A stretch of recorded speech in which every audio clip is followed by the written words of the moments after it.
تو اس لیے آپ دیکھیں، اس لیے آج ہمارے اس دور میں لوگ علماء سے جڑے ہوئے نہیں ہیں، علماء سے لوگ جڑے بھی نہیں ہیں، علماء سے رابطے میں نہیں ہیں، دین پوچھتے ہی نہیں ہیں.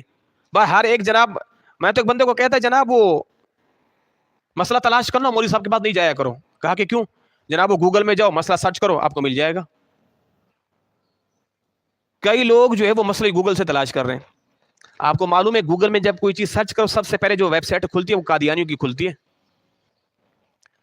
کئی لوگ جو جناب وہ نام رکھنا ہے بچے کا، امام صاحب میں نے تو نام دیکھا ہے وہ گوگل میں، وہ تو بتا رہا ہے، اگر لڑکی کا نام ہے وہ تو بتا رہا ہے کہ جنت کا پھول، جنت کی شہزادی، مانا تو اس کا یہ آ رہا ہے.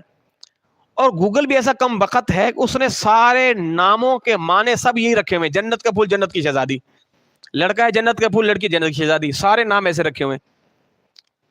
اب لوگ اپنی بچیوں کے نام گوگل سے تلاش کر کے لاتے ہیں اور پھر کہتے ہیں جناب امام صاحب دیکھیں یہ نام صحیح ہے. بعض تو ایسے نام ہوتے وہ عربی ڈکشنری تک نہیں ہوتے، نہ وہ فارسی زبان کے لفظ ہیں، نہ وہ اردو کے لفظ ہیں، پتہ نہیں کون سی زبان کے لفظ ہوتے ہیں.